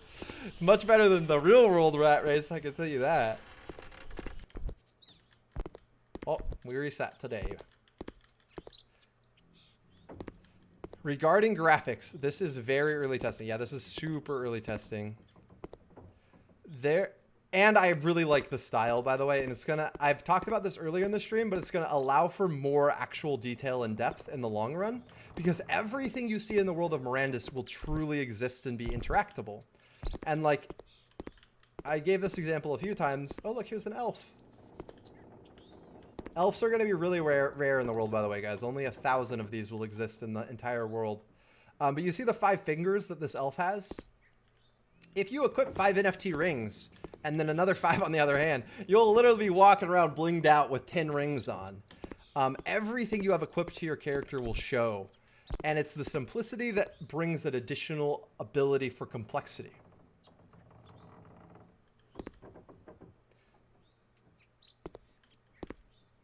I am interested. I like the graphics too. Yeah, the graphics, and this is super early. Like, I can't stress enough. This is the second ever stress test. Like, we're not even in alpha yet. This is a stress test. We're trying to break things in the game so that they can work on the new things that they've added to this version. Like, this stress test compared to the last one, so much better. And there's wallet integration in this one already. So, like, I am using my NFT elf right now. The game read my wallet, saw I had the NFT, and allowed me to spawn into the game as one of these really cool elves. I'm going to raid all the legendary weapons. Yeah, another, like, a really cool idea that McCarthy has is the idea that there will be these arenas in the world of Mirandus where you will be able to enter duels with other players, and you can like enter a smart contract where you can put like, you could fight over your swords. So like maybe you enter the arena and you both have these super legendary swords that are worth like $5,000 each or something, and you just like really don't like each other, or maybe you do this for sport. And you enter the arena, and there could be thousands of people watching. Like I could be streaming the fight. People could be sitting all in the stands, and they literally fight to the death, and the winner takes the other person's NFT sword. Like that type of thing is going to be so epic because there's going to be real wealth on the line. So can one person play purely an economic game? In other words, be a miller or a brewer or a farmer, and simply never venture outside of cities and towns? So, okay, to your second question, yes, you could probably never venture outside of a town if you want. Like if you're in a citadel, actually, that's going to be really easy. You're going to be able to interact with the entire economy without ever leaving the walls of a citadel. Some of the smaller deeds, that might be a little bit harder because, like, for example, say you have a bread stand, which would be this size actually, and there's no mill, so you can't get any grain. So in that case, like if you're in a really small deed and you have a bread stand and there's no mill there, then you would need to travel to another town in order to buy the grain that you need in order to like create your bread, or your the complexities of the economy. I need to like write it all out because there's like a granary, there's a lot of different buildings and like a whole supply chain.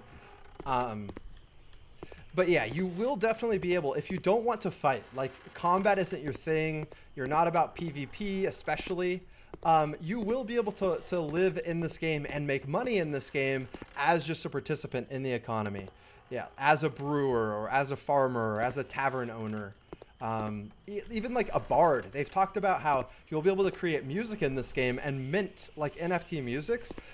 So like this game is not going to have its own soundtrack. It will have sounds coming from the taverns. Like I might buy from a bard a soundtrack that they make in Mirandus, and I will have those songs playing in my tavern. So you walk into a town and you can hear the music permeating from the tavern, and it's like you're cold and wearied. You might be low on food and sleep, and you just walk in there and you're like, I need some beer and a game of cards. And you could listen to the epic music. So like they've even talked about like maybe the idea of painting or like map making would require a lot of adventuring. But like farming and stuff, definitely you could generate yourself real world revenue with only participating in the economy if you don't want to be a fighter. Hi mate. Hey PG Live, how you doing? Thanks for answering my question. You're welcome. World economics are complex though, let alone in a game where people don't actually lose their real homes. People could take massive risks as it is just a game, but could have real world implications. Yeah, there will be real world implications, and like there's probably some questions that we need to tackle eventually, like what if a kid enters the world of Mirandus through their dad's account or something and accidentally enters a duel and like loses their dad's like $7,000 set of gear or something? Like yeah, there's gonna be crazy stories about the metaverse for sure, because when there is real value, when everything is on the blockchain and there's real implications to what you do in the world, yeah, it's gonna be intense. Like I said, a whole nother level of realism that we have never experienced before. All right, I want to run out, climb a mountain again so you guys can see the perspective from far away. We can look at the sunrise over here, so beautiful. Actually, you know what? I want to climb the mountain on the other side, since I already climbed that mountain on this side. So you guys can see the beautiful view. Having nothing to lose against having money to lose is the advantage of free players. Yeah, but so you're not going to have to risk your NFTs if you don't want to. Like we were talking about, if you own a farming hamlet, for example, and you just want to be a farmer and you want to provide grain to millers, and like that is how you want to play in the world of Mirandus, like you don't have to risk anything. And then also most of the world, like if you die, there will be big punishment for that. Like you might lose like half of your experience or something. Like McCarthy has talked about how if you see a high level player in Mirandus, like you're going to really respect them because it doesn't just mean that they spent a lot of time.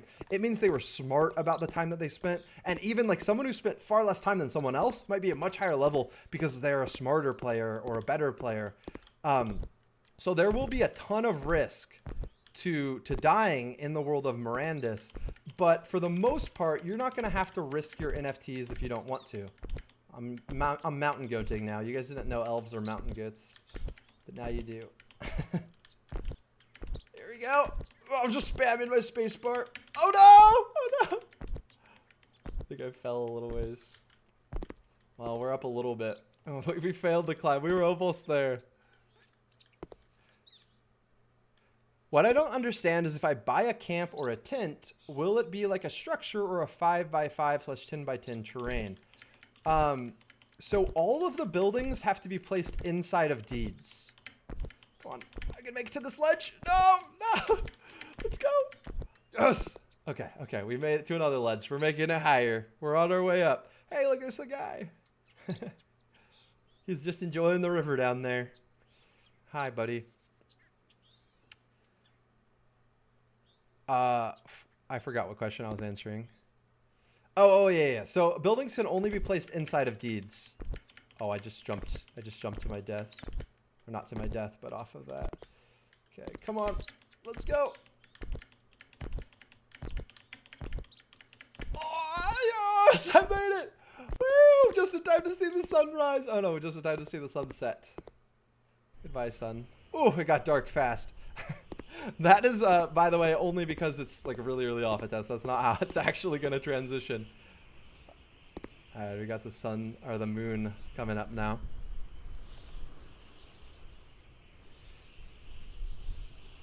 Bet all those random words are like seed phrase for a treasure.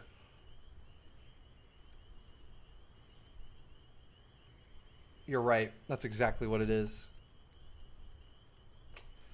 Oh man, do I want to spend the time to find every hidden world or have every hidden word that's in this alpha test? So if you guys don't know, on some of the trees, like on a certain part of some of the trunks, like on some rocks, like there's these random words that exist inside this alpha test. And yeah, that's a very good theory that if you could put all the words together in the right order, it probably unlocks a wallet. With some treasure inside.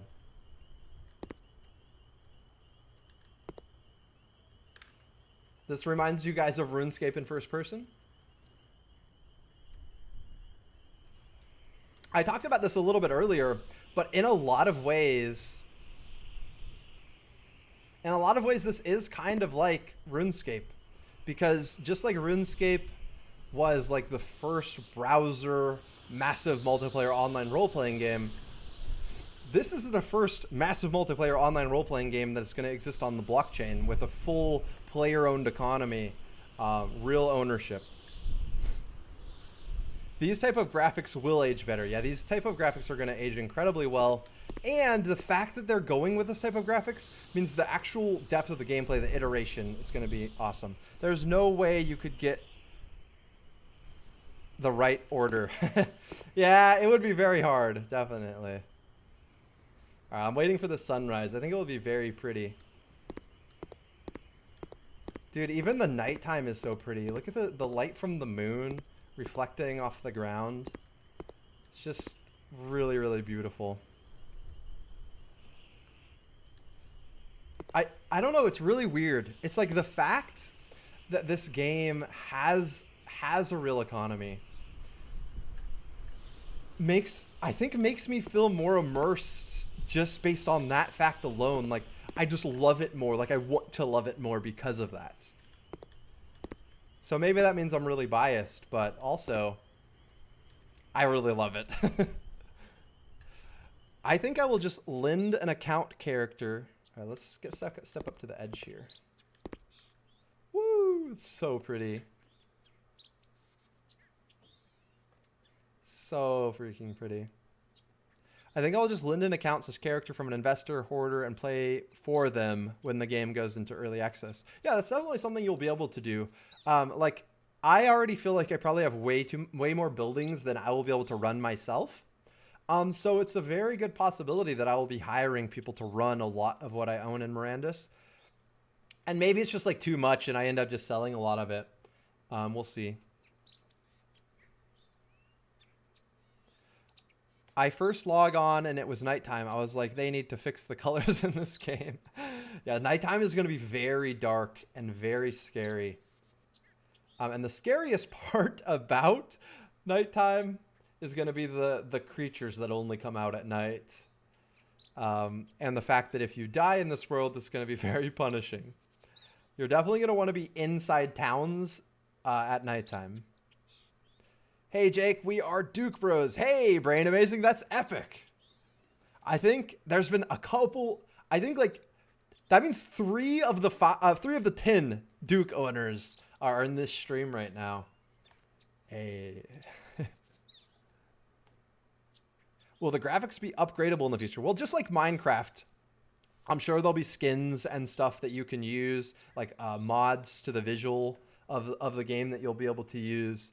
But also, this is just very early. This is before alpha. This is the second ever stress test of this game, where we're literally just trying to break like the wallet integration that they've made, which is allowing us to use our NFTs in the game now. They've implemented a couple like shadow effects. I think they synced the sun, so we're all on the same day and night cycle now. So we're just testing. This is before alpha. So the graphics themselves, like the trees and stuff, you're going to see a lot more detail in these. You're going to see a lot more detail in all of this. This is just like, this is a lot of placeholder color. Like this is not how the game is going to look when it's finished. If you want to know how the game is going to look kind of closer to finish, then I would recommend watching my reaction to the most recent trailer that we saw for Mirandus. Goodbye, sun. Come again tomorrow. Let's try to brave the dark. Oh my gosh. I think I'm close to the edge. I'm not sure how close to the edge I am. It's a little freaky. Wait, I have a light. Okay, there we go. Let me take my hoe out. All right, I got my hoe out now as well. But yeah, so the graphically, it's going to have this concept, but it has a lot. It's going to look a lot better.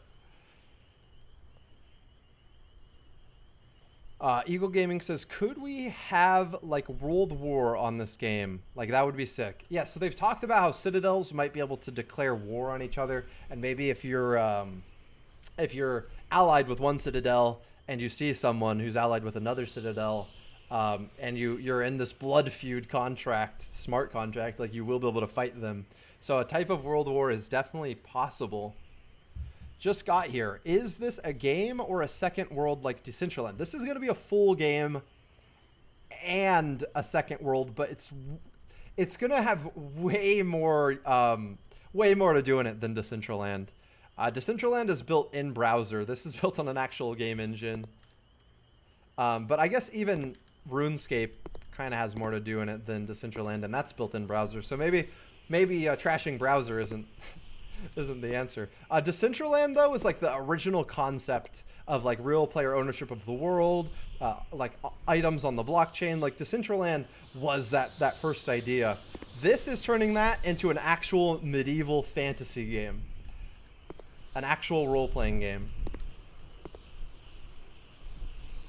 FYI, guys, they are running the day-night cycle super fast, but this is only for the test. It won't be this fast. Yes, that is true. I think they've talked about how the day-night cycle... Hey, man. How you doing? Welcome.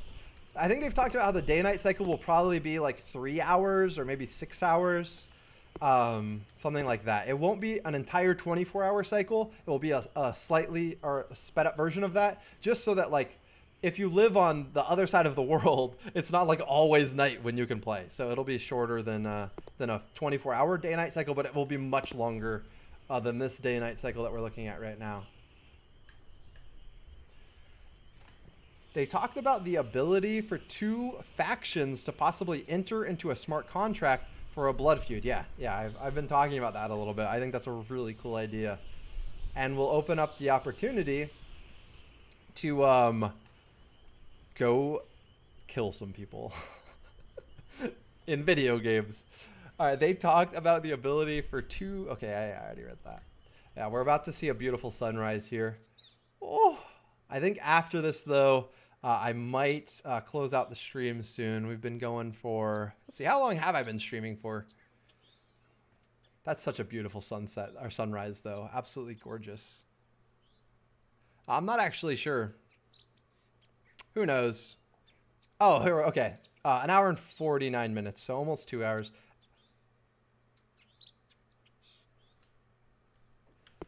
Wait, before we end here, I'll go for like a little bit longer. For those of you guys who are just in, oh my gosh, we're having some big issues here. For those of you guys who are just in for the very first time, I'm gonna jump into the river. I'm fine. Okay. I want to show you guys some of the other races and stuff. So we'll walk around a little bit more. Any idea how people will communicate with each other in the game? That's actually a really good question. I've been thinking about this a lot. Because just text chat that would suck.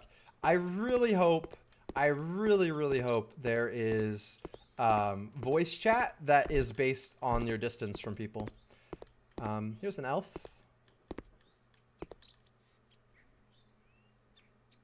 What's up?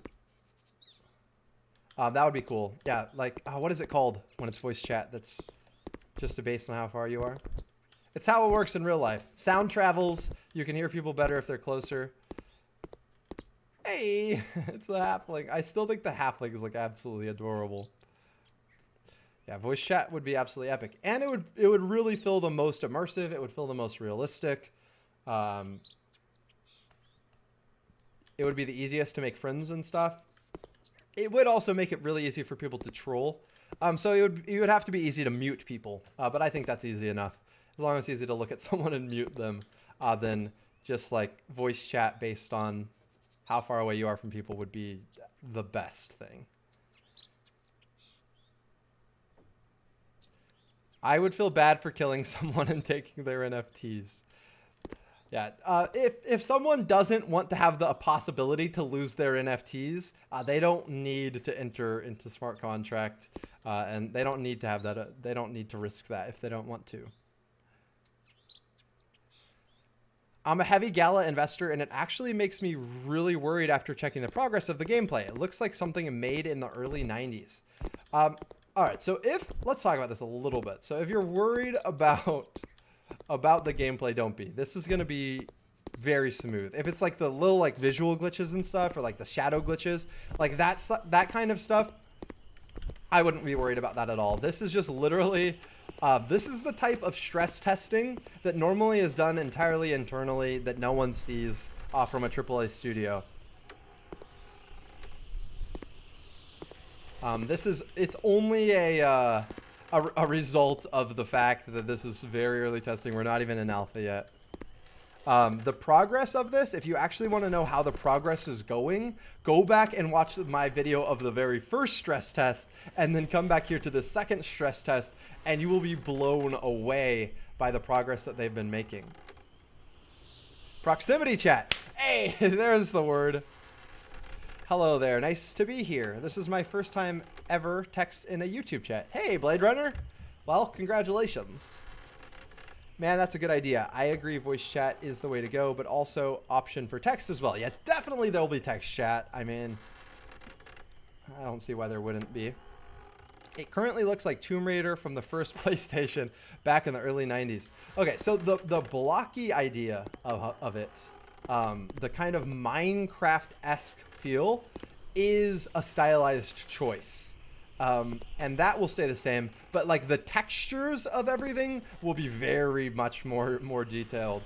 But yeah, they purposely went for this simplistic blocky feel for the gameplay, for the game itself, because it allows for lightning fast development iteration, which means that they can have far more complex gameplay much quicker and develop things much faster. But then on the other side, what we learned from games like Minecraft, when things are slightly more simplistic, but everything is real and can be interacted with, it's all a very tangible thing. Everything in the world actually exists. That really is what gives you another level of immersion. Like Minecraft is so much more immersive than a lot of AAA games with better art, because in the world of Minecraft, like, it's actually your world to mold how you see fit. So I gave this example several times, but like all the NFTs that you have equipped to your character will be visible to everyone else. Even if you have 10 rings on. Like if you have one ring on on each of your fingers and they're all different colors, like you'll be able to see that on the other characters in the game. But yeah. Oh, here's the last guy we haven't seen in a minute. An orc. Some of these other races, by the way, if you haven't been here for a long time, they're going to be very rare. Like there's only going to be 1,000 elves in the entire game, but I'm repeating myself too many times here now, so I'm going to end out the stream. We've been going for 2 hours. This has been a really, really fun playtest of Mirandus. Just once again, remember guys, this is really, really early gameplay. This is pre-alpha gameplay that we're looking at right now. We're literally trying to break the game. That's the purpose of this. This is the first time we've had actual wallet integration in the game. This is really, really early development, but I really enjoyed spending this time in Mirandus and actually logging in with my Exemplar Avatar. A really cool feeling being in this first blockchain massive multiplayer game. But if you enjoyed this video, guys, or this live stream, this isn't a video. If you enjoyed this live stream, leaving a big thumbs up is super helpful. It's going to help this live stream get spread to a ton more people by the YouTube algorithm. So if you did enjoy this first look at this Mirandus game, then, ooh, that's so pretty. Then make sure you drop a big thumbs up. And then if you're not subscribed to the channel yet, guys, what are you doing?